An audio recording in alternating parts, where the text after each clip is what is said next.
E lido o texto, mantenha a sua Bíblia aberta, por favor, para considerar comigo esta passagem.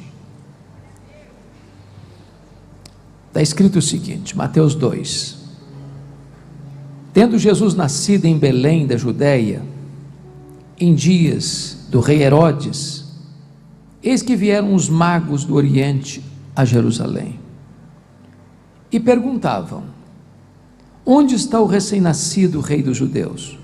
Porque vimos a sua estrela no Oriente, e viemos para adorá-lo. Tendo ouvido isso, alarmou-se o rei Herodes, e com ele toda a Jerusalém. Então, convocando todos os principais sacerdotes e escribas do povo, indagava deles onde o Cristo deveria nascer. Em Belém da Judéia, responderam eles, porque assim está escrito por intermédio do profeta: e tu, Belém, terra de Judá, não és de modo algum a menor entre as principais de Judá, porque de ti sairá o guia que há de apacentar o meu povo Israel. Com isto, Herodes, tendo chamado secretamente os magos, inquiriu deles com precisão quanto ao tempo em que a estrela aparecera, e enviando-os a Belém, disse-lhes: ide informar-vos cuidadosamente a respeito do menino, e quando o tiverdes encontrado, avisai-me, para eu também ir adorá-lo.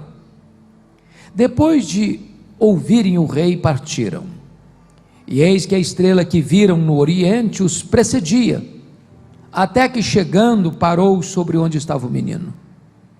E vendo eles a estrela, alegraram-se com grande e intenso júbilo. Entrando na casa, viram o menino com Maria sua mãe, prostrando-se o adoraram, e abrindo seus tesouros, entregaram-lhe suas ofertas: ouro, incenso e mirra. Sendo por divina advertência prevenidos em sonho para não voltarem à presença de Herodes, regressaram por outro caminho à sua terra. Amém. Meus amados, o nascimento do nosso glorioso Salvador foi planejado na eternidade. Esta agenda já estava estabelecida antes que o mundo fosse criado, antes que os anjos ruflassem suas asas para rapidamente atender à ordem divina, antes que as estrelas brilhassem, antes que o homem fosse criado. Esta decisão já estava tomada lá nos refolhos da eternidade. O nascimento de Jesus foi profetizado no Antigo Testamento. Aliás, todo o Antigo Testamento apontava para esse dia. Ele é a semente da mulher que haveria de esmagar a cabeça da serpente. Ele era representado ou simbolizado por aquele cordeiro da Páscoa, cujo sangue, passado no batente das portas, livrou o povo, ou os primogênitos de Israel, da morte fatídica. Ele foi simbolizado pela coluna de nuvem que guiava o povo de dia, pela coluna de fogo que guiava o povo de noite, pelo maná que caía do céu e pela água que brotava da rocha. Ele foi simbolizado pelo tabernáculo, pela arca da aliança, pelo templo. Ele foi simbolizado pelas festas de Israel, pelos sacrifícios do templo. Ele foi simbolizado pelo sábado. Tudo apontava para ele. Ele é o maravilhoso conselheiro, o Deus forte, o Pai da eternidade, o príncipe da paz, o sol da justiça e a brilhante estrela da manhã. O nascimento de Jesus foi preparado não só no céu, mas também na terra. Deus preparou um povo, chamado povo grego, para dar ao mundo uma língua universal. Deus preparou um povo, o povo romano, para dar ao mundo uma lei universal. E Deus preparou um povo, o povo judeu, para trazer ao mundo as Escrituras, a palavra universal de Deus. E então, na plenitude dos tempos, ele nasceu de mulher, nasceu sob a lei, para ser o nosso Redentor. Diz a Bíblia que o Verbo eterno, pessoal, divino, autoexistente, criador, infinito, imenso, eterno, imutável, onipotente, onipresente, onisciente, transcendente, soberano, se fez carne e habitou entre nós, cheio de graça e de verdade, e vimos a sua glória, glória como no unigênito do Pai. E agora Mateus está relatando este fato. E é curioso que Mateus, que foi escrito para os judeus, não desce a detalhes como Lucas, que é o Evangelho universal, acerca dos detalhes de quem governava o mundo a partir do Império Romano, quem governava na Síria. Ele já começa informando que Jesus nasceu em Belém da Judéia nos dias do rei Herodes. Mas quando você fala nos dias do rei Herodes, é preciso explicar algo, porque o Novo Testamento faz referência a 4 Herodes. Quem é esse aqui? Bom, o Novo Testamento fala desse Herodes aqui, que é conhecido também como Herodes o Grande. Também a Bíblia fala de um segundo Herodes, que é o Herodes Antipas, filho deste. Foi aquele que mandou prender João Batista e mandou matar João Batista, a quem Jesus chamou de raposa, que zombou de Jesus no seu julgamento. O Novo Testamento fala de um terceiro Herodes, o Herodes Agripa I, foi aquele que mandou passar Tiago, irmão de João, a espada em Jerusalém, e prendeu Pedro em prisão de segurança máxima, para matá-lo depois da festa, que foi comido de vermes. O Novo Testamento fala de um quarto Herodes, é o Herodes Agripa II, foi aquele que esteve presente quando Paulo estava preso em Cesareia Marítima, e que disse para Paulo: por pouco me persuades a me fazer um cristão. Quando a Bíblia fala deste Herodes, eu gostaria de olhar este cenário em 3 perspectivas, porque o Natal de Jesus, a mensagem de Jesus, ela requer uma decisão, e esse texto vai retratar para nós 3 decisões. A primeira delas eu chamaria de rejeição e hostilidade. Há uma informação aqui, que Bispo Júlio, sempre que eu lia, eu disse: meu Deus, não faz sentido para mim. Porque notem vocês o que está escrito no versículo 3: tendo ouvido isso, ouvido o quê? Ouvido o quê? Ouvido o que os magos disseram em Jerusalém: onde está o recém-nascido rei dos judeus? Porque vimos a sua estrela no Oriente e viemos para adorá-lo. Agora olha o verso 3: ouvindo isto, alarmou-se o rei Herodes e com ele toda Jerusalém. Não faz sentido para nós isso aqui. Como é que um rei fica alarmado? Simplesmente com uma pergunta de alguns estrangeiros que acabam de chegar: onde está o recém-nascido rei dos judeus?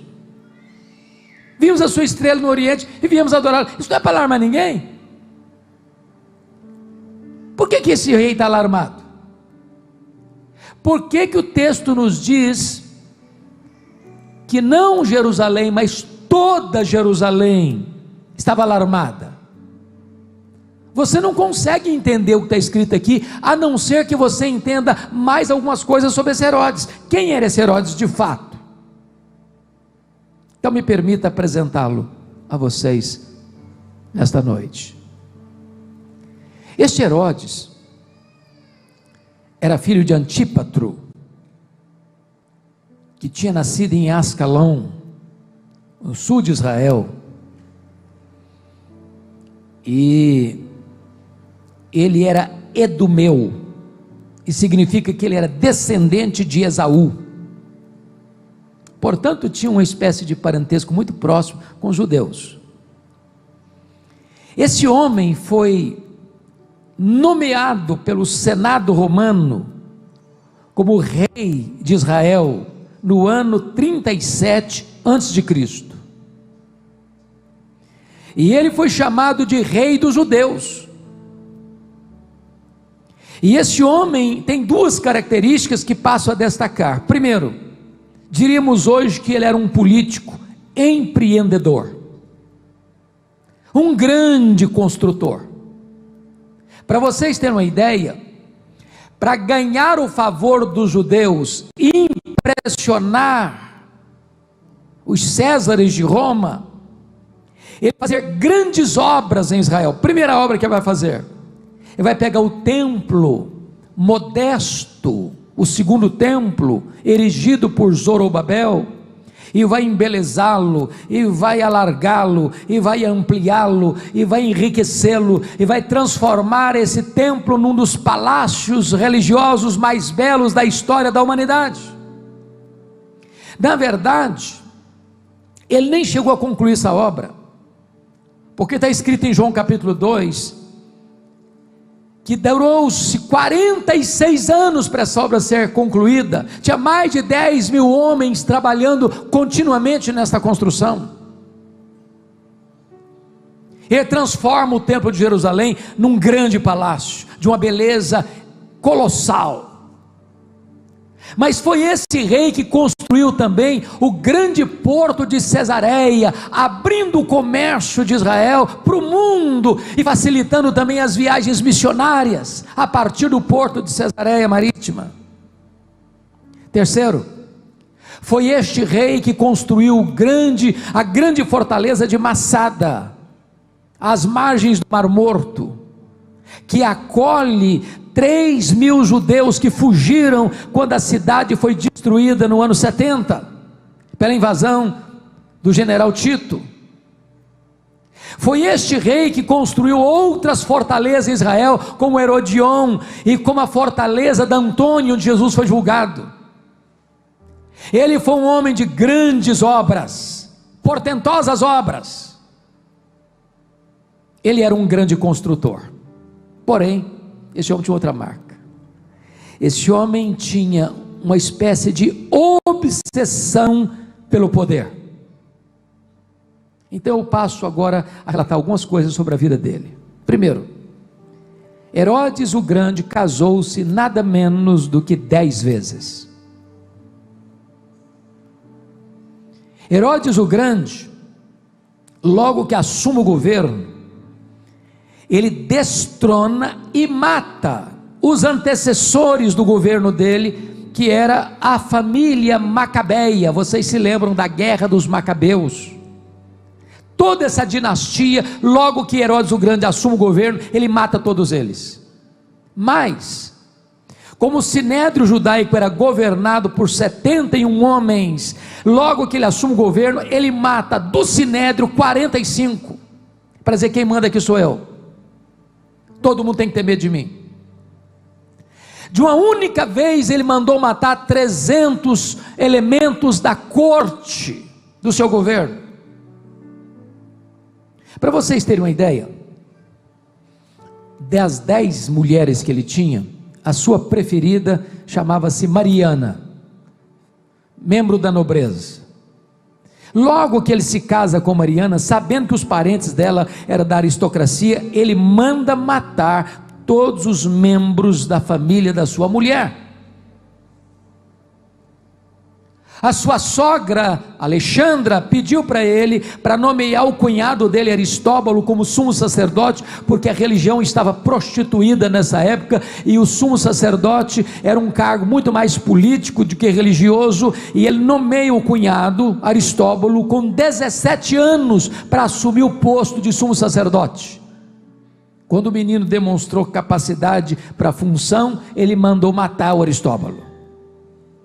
A sogra, assustada com ele, foge para o Egito, para ficar à sombra de Cleópatra, e ele manda os seus emissários atrás da sua sogra. Ela tenta fugir, simulando uma fuga através de um funeral, descobrem-na e matam-na no Egito.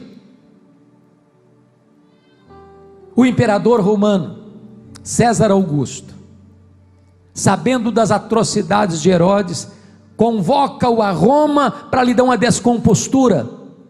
Antes de partir, entretanto, para Roma, com medo de que Mariana pudesse rebelar-se contra ele, ele mata a sua mulher, a chamada preferida dele. Isso levou Herodes a tomar uma decisão para tentar aplacar a ira do imperador, e manda 2 de seus filhos, Aristóbulo e Alexandre, para Roma, para estudar em Roma.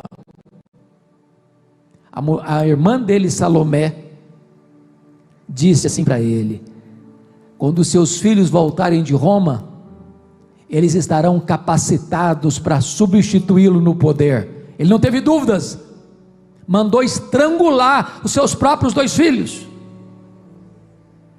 Isso levou o imperador César Augusto a dizer: é melhor ser um porco do que ser filho de Herodes.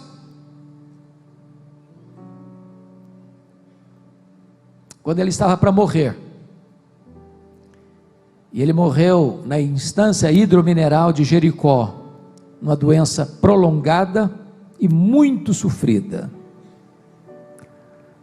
a ponto da sua região inferior ficar gangrenada.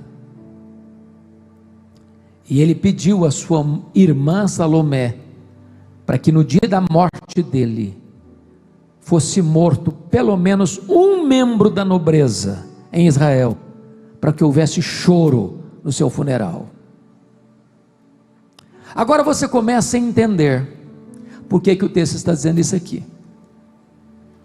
Quando chega do Oriente uns magos, fazendo uma pergunta: onde está o rei dos judeus? Nós viemos para adorá-lo.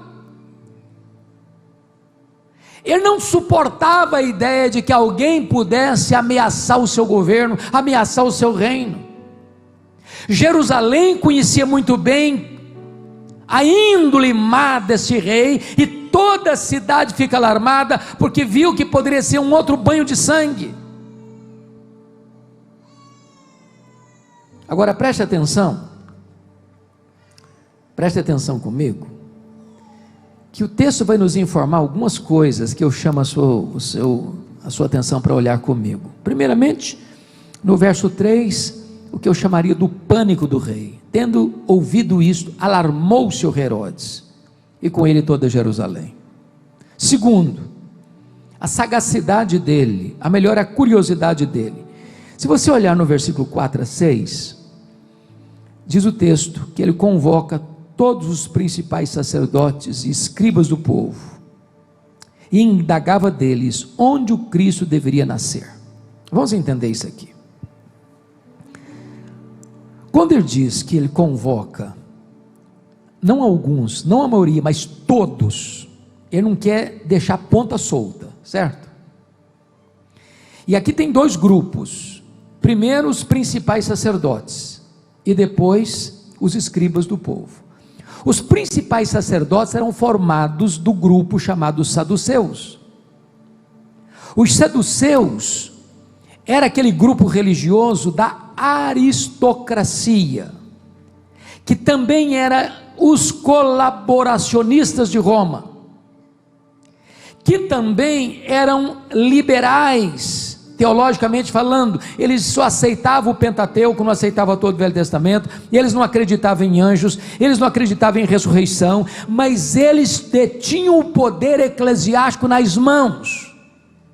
E mais, eles fizeram do templo de Israel um instrumento de enriquecimento, e transformaram a casa de Deus num covil de salteadores. O que é covil? Covil é um esconderijo onde um ladrão toma o que é do outro e se esconde. Como assim? Vocês sabem que nas festas de Israel, caravanas iam do mundo inteiro para fazer os seus sacrifícios, só que eles traziam moeda estrangeira e não podiam trocar a moeda, e não podiam usar a moeda estrangeira, antes, porque também tinha que comprar os sacrifícios, as pombas, os cordeiros, lá na praça do templo. E o que acontecia? Eles tinham que fazer o câmbio com eles, com os saduceus, e com taxas pesadíssimas, e com isso eles transformaram a casa de Deus numa casa de comércio, numa casa de lucro, e transformaram a casa de Deus num covil de salteadores. Mas eles ocupavam o poder eclesiástico. Mas agora diz o texto que ele convoca também, olha aí comigo o versículo 4, os escribas do povo. Os escribas eram parte do grupo dos fariseus, que compunham o sinédrio. Os fariseus eram ortodoxos de doutrina, mas hipócritas, porque eles acreditavam na doutrina, mas não viviam o que acreditavam. Esses dois grupos são chamados para informar ao rei Herodes, à luz das escrituras, onde o rei dos judeus haveria de nascer. Ele quer saber disso, curiosidade dele. Aí vem a sagacidade dele no versículo 7, olha aí comigo. Com isso Herodes, tendo chamado, preste atenção nos detalhes, irmãos, tendo chamado o quê? Secretamente os magos, nada público, nada debaixo de holofotes, sem fotografia, sem filmagem, secretamente, inquiriu deles, de que maneira? Com precisão, quanto ao tempo em que a estrela aparecera, porque a estrela apareceu lá no Oriente, talvez na Pérsia. Então ele está fazendo cálculo na cabeça dele, na hora que a estrela apareceu, foi quando o menino nasceu. Então com isso ele tem base para calcular quantos meses ou quantos anos tinha o menino agora, porque ele quer, e o plano dele é eliminar o menino, como tinha eliminado tantos outros que tentaram ameaçar o governo dele. Mas aí vem em quarto lugar a sutileza dele no versículo 8a, olha aí, e enviando-os a Belém, disse-lhes: e de informar-vos de que maneira? Cuidadosamente a respeito do menino. Preste atenção aqui, todo governante, déspota, ele pensa que ele está no poder e está no controle, ele acha que todo mundo está a serviço dele. Lembra lá do Belsazar, na noite em que ele morreu, oferecendo vantagens para quem? Não sabia nem que ele ia morrer, mas ele acha que está no controle. Preste atenção, os homens não estão no controle, quem está no controle é Deus. Preste atenção em outra coisa, tem homens que não são subornados, tem homens que não se vendem. Mas aí vem a dissimulação dele, versículo 8b, e quando tiverdes encontrado, avisai-me, para eu também ir adorá-lo. Hipócrita, mentiroso, falso, está nada interessado em adorar Jesus, ele está interessado em matar Jesus. Olha que coisa terrível, irmãos, é quando os lábios falam uma coisa e o coração planeja outra coisa. Mas tem outra coisa aqui, a crueldade dele, versículo 13, lá no finalzinho diz: porque Herodes há de procurar o menino para adorar? Não, para o quê? Para matá-lo. Mas tem mais, a fúria dele no versículo 16, vendo-se iludido pelos magos, enfureceu-se Herodes grandemente. De que maneira que enfureceu mesmo? Grandemente. O cara furioso era um demônio em pele humana, mas quando o cara se enfurece grandemente, está todo mundo com medo. Se enfureceu grandemente e mandou matar quantos meninos? Todos os meninos de Belém e de todos os seus arredores de 2 anos para baixo, conforme o tempo do qual com precisão se informaram de quem? dos magos. Quando apareceu para eles a estrela, ele está fazendo cálculo. Ele está pensando o seguinte: se eu matar todas as crianças de Belém, se eu matar todas as crianças ao redor de Belém, esse menino não escapa das minhas mãos. Os homens podem achar que podem tudo, mas eles não podem tudo. Não podem tudo. Mas louvado seja Deus, irmãos. Último lugar, a morte de Herodes. Olha o verso 19 e 20 comigo. Tendo Herodes morrido, fica só aqui. Eu quero dizer para você que os inimigos de Deus morrem. Que os inimigos de Jesus morrem. Mas o nosso Jesus está vivo e está no trono, e reina, e vai voltar.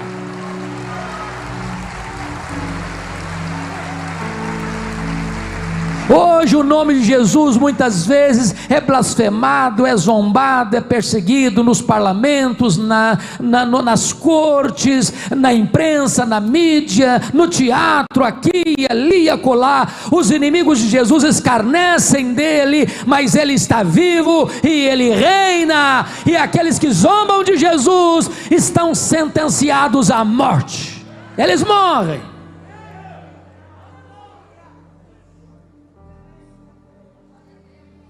É muito triste quando as pessoas rejeitam a melhor notícia que o mundo já pôde ouvir. É que hoje vos nasceu um Salvador, que é Cristo, o Senhor. Agora, sabe por que, irmãos, que as pessoas ainda hoje odeiam a Jesus?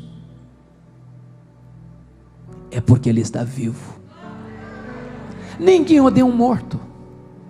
Eu pergunto a vocês, quem odeia hoje os faraós do Egito? Quem odeia? Quem odeia hoje Senaqueribe, da Síria? Quem odeia hoje Nabucodonosor, da Babilônia? Quem odeia hoje Ciro o Grande, ou Dario I, do Império Medo-Persa? Quem odeia hoje Alexandre o Grande? Quem odeia hoje os Césares de Roma? Sabe por que essas pessoas não são odiadas hoje? Porque elas estão mortas. Mas o nosso glorioso Senhor está vivo. Agora, sabe por que esta igreja todo ano prepara uma festa para celebrar o Natal? Você não comemora o nascimento de quem está morto, você comemora o nascimento de quem está vivo. Ele está vivo e Ele é a razão da nossa vida.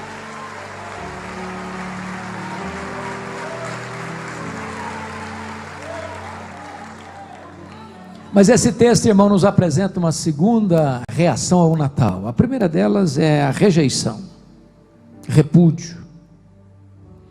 A segunda reação ao Natal de Jesus é a indiferença.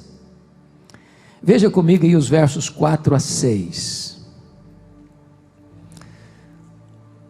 Primeiramente, vamos pensar um pouquinho antes. Quando Jesus nasceu, é muito curioso isso, porque José e a Maria moravam em Nazaré, lá no norte de Israel. Mas o profeta Miqueias, capítulo 5, versículo 2, disse que ele deveria nascer aonde? Belém da Judéia. Belém da Judéia fica lá no sul, pertinho de Jerusalém. Aí quando a Maria estava quase para dar à luz, um fato acontece no mundo inteiro.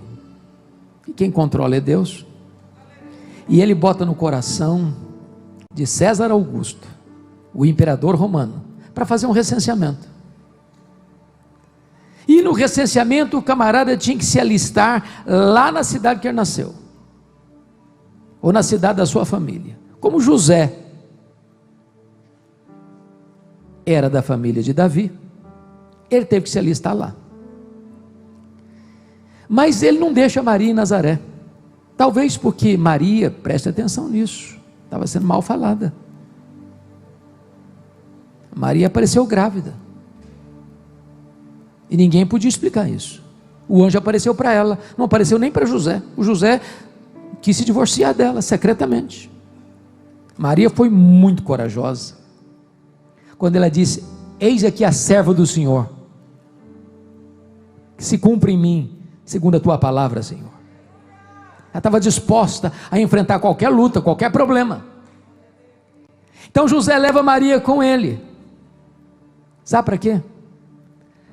Porque a palavra de Deus não pode falhar, nem sequer numa vírgula. A palavra de Deus é viva, ela é verdadeira, ela é poderosa. Pode passar o céu, pode passar a terra, mas a palavra de Deus não pode passar. Quando chega em Belém, diz a Bíblia que as hospedarias estão cheias. Nem olhando Maria, prestes a dar à luz, sensibilizou alguém de ceder o lugar. E de fato ele não podia nascer numa hospedaria, numa pensão, num hotel, porque fica bem ao Cordeiro de Deus nascer e ser colocado numa manjedoura, um coxo onde os animais comiam. Agora presta atenção, não havia lugar para Jesus em Belém.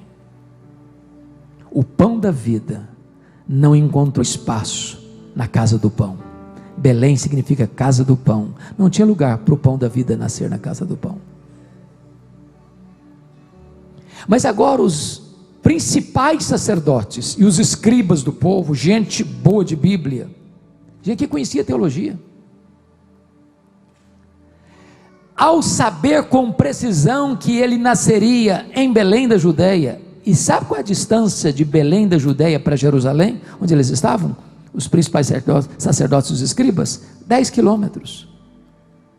Sabe quanto você gasta a pé para andar 10 quilômetros? 1h30, a pé. Enquanto os magos cruzaram o deserto, mais de 1000 quilômetros para vir a Jerusalém, quem conhecia a Bíblia, quem conhecia a doutrina, quem conhecia a palavra de Deus, quem tinha todo o arcabouço do conhecimento bíblico, de forma completamente indiferente, não tem coragem de sair de Jerusalém para ir ali na esquina adorar Jesus. Deixa eu lhe dizer algo, não basta ser um teólogo, não basta ser um grande conhecedor da Bíblia, o Senhor quer ver o seu coração. Indiferentes, completamente indiferentes. O que é pior, a indiferença não tardou para virar inveja, ciúme, disputa, e não tardou para que a indiferença, que virou inveja, que virou ciúme, transformar-se em ódio. E não tardou-se para que esses escribas do povo e esses principais sacerdotes transformassem-se nos principais inimigos de Jesus, que tramaram contra ele, que contrataram testemunhas falsas contra ele, que o acusaram falsamente de blasfêmia contra Deus, de conspiração contra César, e levassem Jesus ao pretório romano e gritassem loucamente: crucifica-o, crucifica-o, crucifica-o. Às vezes aqueles que mais odeiam a Jesus são aqueles que mais conhecem acerca de Jesus.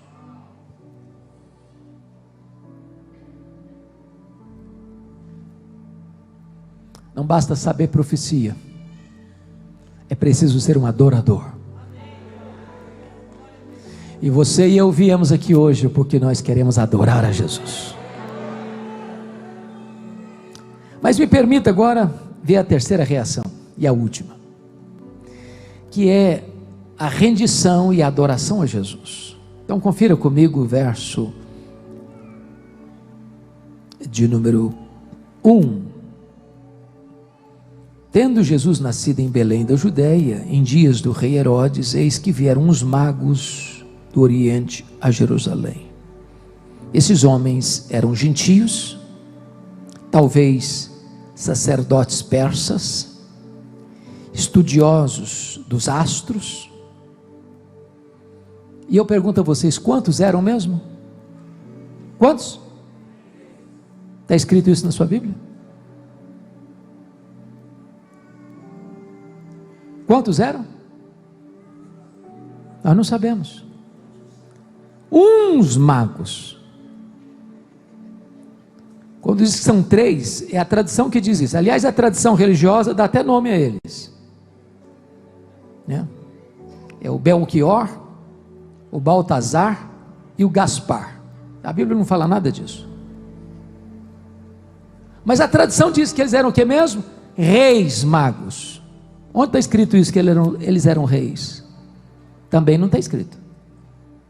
Então isso é tradição também. Eles não eram reis. A Bíblia não tem essa informação. E é curioso que também eles, ao visitarem a Jesus, eles não visitam Jesus na estrebaria. Porque na verdade, quando eles chegam a Jerusalém, já deve ter decorrido aproximadamente 2 anos. Quando eles vão visitar Jesus, Jesus está onde? Onde ele está? Numa casa.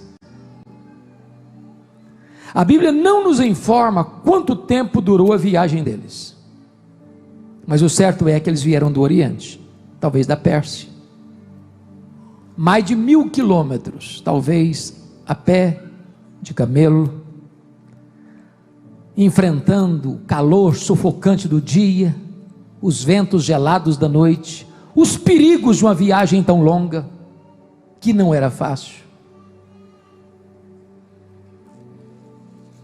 O que está acontecendo com esses homens? Eu chamo a sua atenção para um ponto muito lindo, no versículo 2: onde está o recém-nascido rei dos judeus? Porque vimos a sua estrela e viemos para adorá-lo. Eles viram o que mesmo? Eles não viram uma estrela, eles viram a sua estrela. Mas que estrela é essa? Eu peço que você abra a sua Bíblia comigo para você olhar isso. Depois a gente volta para cá. Abra a sua Bíblia em Números 24, versículo 17. Números 24, 17. Está escrito assim: vê-lo-ei, mas não agora, contemplá-lo-ei, mas não de perto. Uma estrela procederá de Jacó, de Israel subirá um cetro que ferirá as têmporas de Moabe e destruirá todos os filhos de Sete. Quando esses magos viram a sua estrela, muito provavelmente eles eram como que prosélitos. Vocês se lembram que Daniel já havia testemunhado juntamente com os seus amigos lá na Babilônia, Daniel depois na Pérsia, e essa profecia bíblica já era conhecida. Uma estrela que haveria de proceder de Jacó, e nesse momento o cetro de Israel subirá, um cetro do poder do governante que é Jesus. Então quando esses magos viram a estrela dele, era a sua estrela, era a estrela profética, era a estrela que apontava para a chegada do Messias, eles compreenderam isso. Compreenderam isso.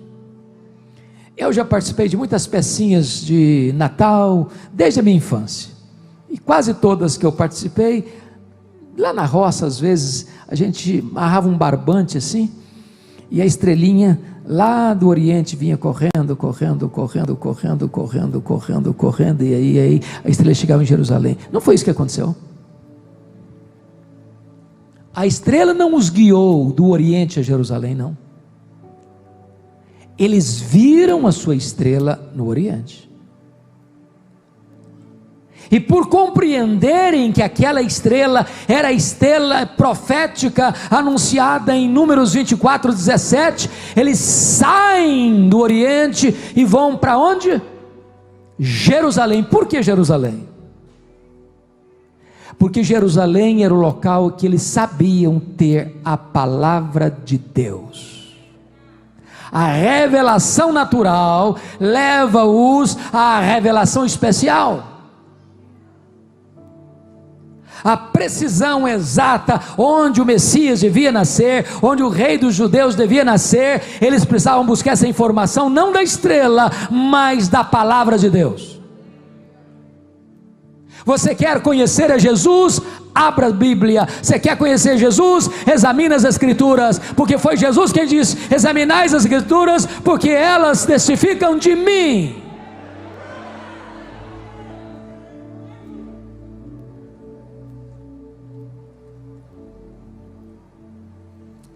Agora, o que me impressiona é que os judeus rejeitam o seu Messias. Veio para o que era seu, os seus não receberam.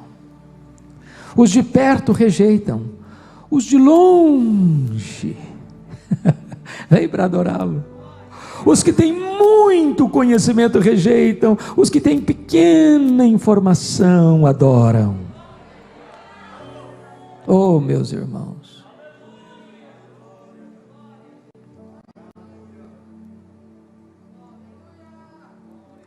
cuidado para você não transformar o conhecimento que você tem num instrumento de calcificar a sua alma, calejar o seu coração e perder o encanto da adoração a Jesus. Mas eu queria propor 3 coisas para encerrar. O que esses magos fizeram antes de encontrarem a Jesus?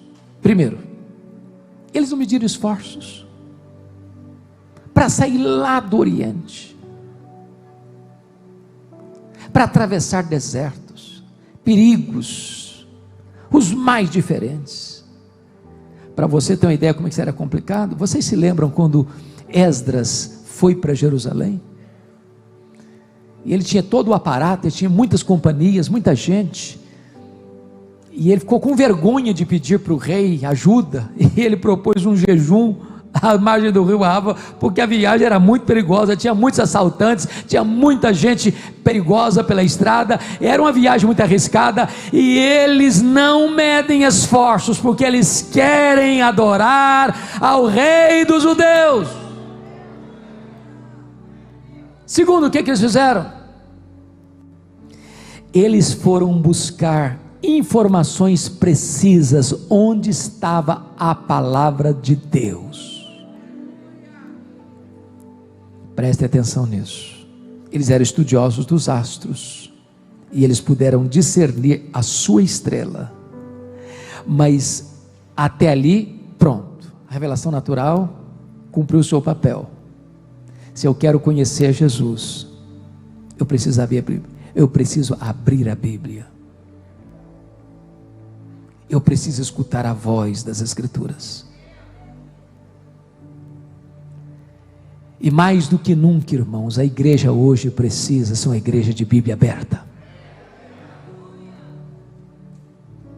Quando tantos seminários hoje, chamados protestantes evangélicos, não creem mais na Bíblia, quando tantas denominações hoje já não subscrevem mais a ideia de que a Bíblia é a palavra de Deus, inspirada, inerrante, infalível.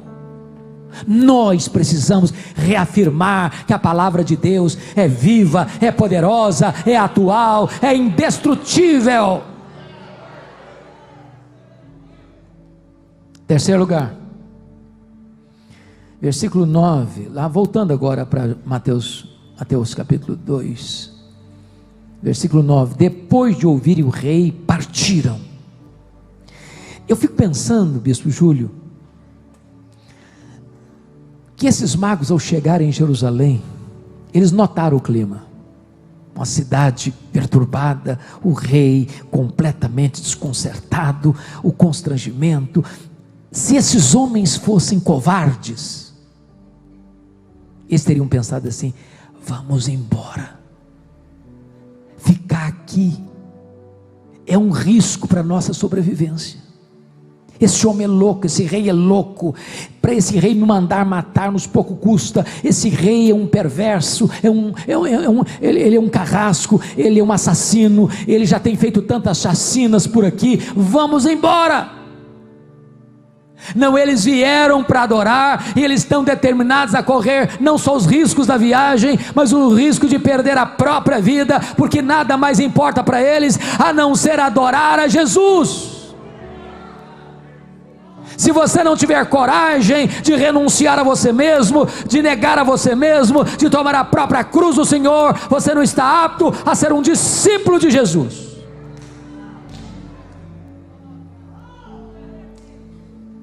Segundo ponto que eu gostaria de destacar: o que eles fizeram, não apenas antes de encontrar Jesus, mas agora em segundo lugar, o que eles fizeram ao encontrarem a Jesus. Primeiro, veja o versículo 10 comigo, Mateus 2:10.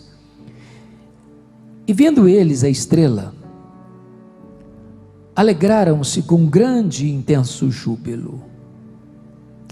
Porque veja vocês que eles viram a estrela no Oriente, não viram mais, e vieram para Jerusalém.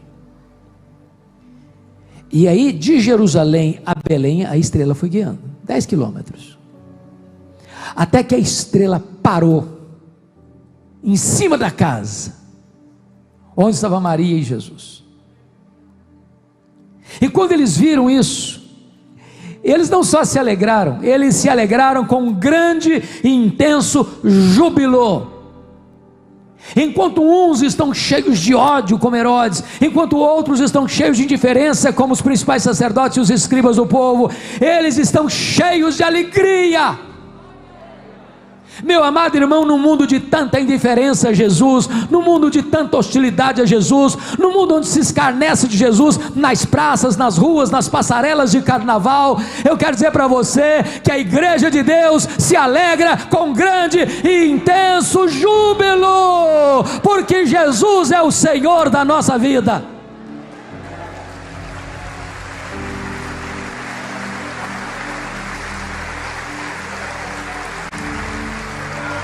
Segundo lugar, olha o versículo 11, parte A comigo. Entrando na casa, viram o menino com Maria sua mãe, prostrando-se, o adoraram. Preste atenção que eles entraram na casa, cheios de júbilo, e eles viram Maria, e eles não adoraram Maria. Maria é uma grande mulher, um exemplo, aquela que encontrou graça diante de Deus, aquela que é bem-aventurada entre as mulheres. Mas Maria não deve ser adorada. Adorar Maria não é honrá-la, porque isso ia frontalmente contra as suas convicções e a sua fé. Eles entram, eles se prostram e eles adoram o menino, adoram a Jesus.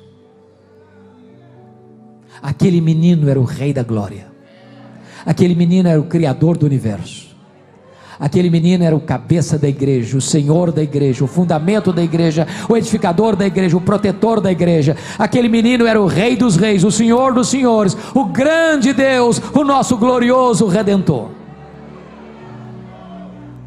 Mas em terceiro lugar, vejam comigo o verso de número 11, parte B, que abrindo seus tesouros, entregaram-lhe suas ofertas, ouro, incenso e mirra. Por que entregar essas ofertas?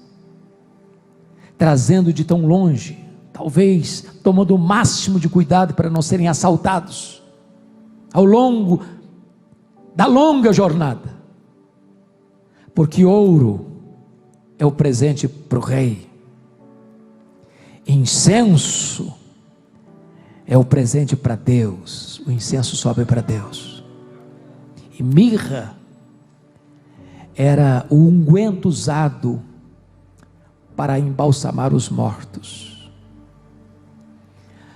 Aqueles magos entenderam que aquele menino era o rei, não só dos judeus, mas o rei dos reis, o rei das nações, o rei dos povos. Mas eles entenderam que aquele menino era o próprio Deus. Mas eles entenderam que aquele menino estava destinado à cruz, que haveria de morrer pelos nossos pecados, para nos dar a vida eterna. Tanta compreensão pelos gentios de longe, enquanto os que estavam do lado, uns odiaram, outros ficaram indiferentes. Para fechar, o que eles fizeram depois que encontraram a Jesus? Primeiro, eles viveram dentro da orientação de Deus, versículo 12, sendo por divina advertência prevenidos em sonho para não voltarem à presença de Herodes. Até então eram guiados pela revelação natural, mas agora, depois que encontram Jesus, eles são guiados pela revelação especial. Mas em segundo lugar, está escrito no versículo 12, que eles regressaram por outro caminho à sua terra. Quero dizer uma coisa a você: toda pessoa que tem um encontro com Jesus nunca mais regressa pelo mesmo caminho. Ele tem uma mudança de rumo, ele tem uma mudança de mente, ele tem uma mudança de coração, ele tem uma mudança de vida, ele tem uma mudança de família, ele tem uma mudança de pátria, ele tem uma mudança de herança. Tudo se faz novo na sua história.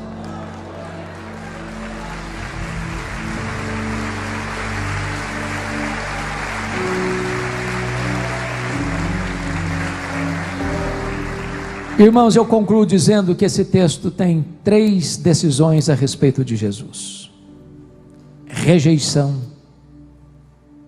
indiferença e adoração. Qual é a sua escolha nesta noite?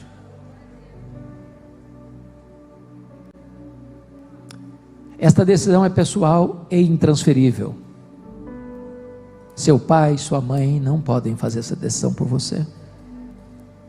Sua mulher, seu marido não podem fazer essa decisão por você. Essa decisão é sua, só sua. A Bíblia diz que quem tem o Filho tem a vida. Tem a vida. Se hoje você se render a Jesus, você pode sair daqui tomando posse da vida, da própria vida eterna. Me permita ilustrar para concluir. Havia um homem muito rico na Europa, amante da arte, da pintura, e resolveu empregar boa parte da sua fortuna, ou a maior parte da sua fortuna, nos quadros mais famosos, dos artistas mais conhecidos. Ele só tinha um filho, só um herdeiro. E um dia o seu filho, fazendo uma viagem com um amigo, sofreu um terrível acidente e foi a óbito, longe de casa. O amigo, perplexo com o acidente, e saiu ileso do acidente, numa tentativa de consolar o pai enlutado, não sendo um pintor reconhecido, mas tendo uma pequena noção,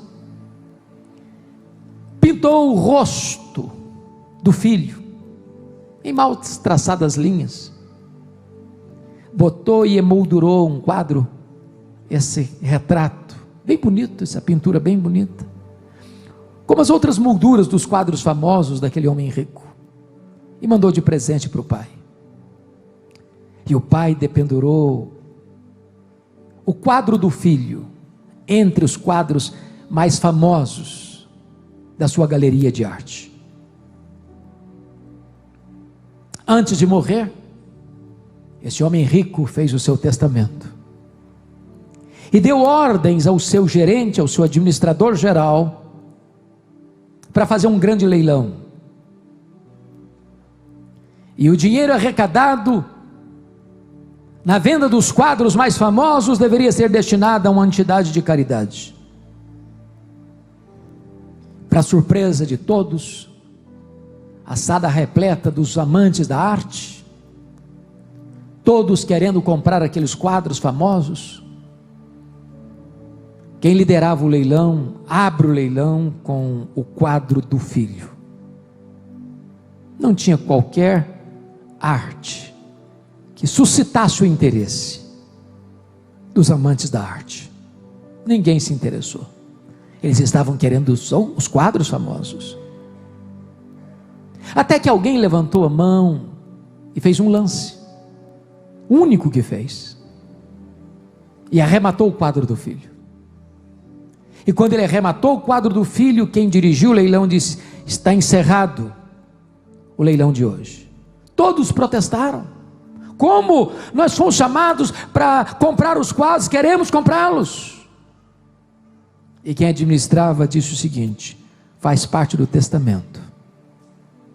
Quem tiver o quadro do filho é dono de tudo. Quem tem o filho tem tudo. Se hoje você se render a Jesus, você tem tudo. Você tem o perdão, você tem a salvação, você tem a vida eterna, você é filho de Deus, você é membro da família de Deus. Que nesta noite o seu coração seja a manjedoura onde Jesus vai nascer, e você então terá tudo. Você terá tudo. Você será herdeiro de Deus e co-herdeiro com Cristo. Que Deus abençoe a sua vida. Amém.